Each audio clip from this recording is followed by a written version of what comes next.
عن ابی ہریرہ رضی اللہ تعالی عنہ قال قال رسول اللہ صلی اللہ علیہ وسلم ما من احد يموت الا ندم قالوا وما ندامته یا رسول اللہ قال ان كان محسنا ندم الا يكون ازداد وان كان مسيئا ندم الا يكون نزع۔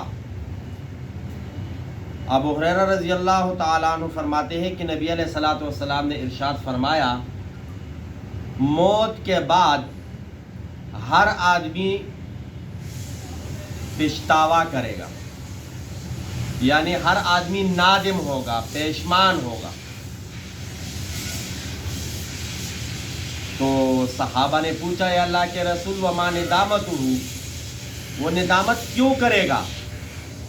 نبی علیہ الصلوۃ والسلام نے ارشاد فرمایا، اگر وہ نیکوکار ہے تو وہ یہ ندامت کرے گا، کاش میری نیکیاں اور بڑھ جاتی، کاش میری نیکیاں اور بڑھ جاتی۔ اور اگر وہ گناہگار ہے تو وہ یہ ندامت کرے گا، کاش میں گناہگار نہ ہوتا، کاش میں گناہگار اور نہ ہوتا۔ تو اب روزہ دار جو ہے یہ بھی چاہتا ہے کہ میری نیکیاں زیادہ ہو جائے، میری نیکیاں کیا ہو، زیادہ ہو جائے، زیادہ ہو جائے نیکیاں۔ اور اس کا آسان حل یہ ہے کہ اگر آپ کوئی کام بھی کر رہے ہو لیکن اپنی زبان ذکر سے خالی نہ رہے، اپنی زبان ذکر سے خالی نہ رہے، تو کوشش کریں گے نا انشاءاللہ۔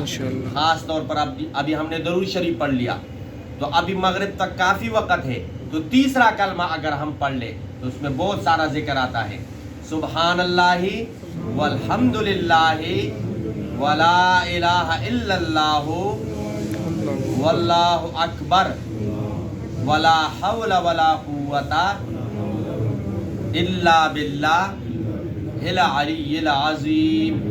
یہ تیسرا کلمہ اس میں اعظم بھی ہے اور اس میں افضل الذکر بھی ہے، تسبیحات بھی ہے، شکر بھی ہے، تکبیر بھی ہے۔ اللہ رب العزت ہمیں عمل کرنے کی توفیق عطا فرمائے۔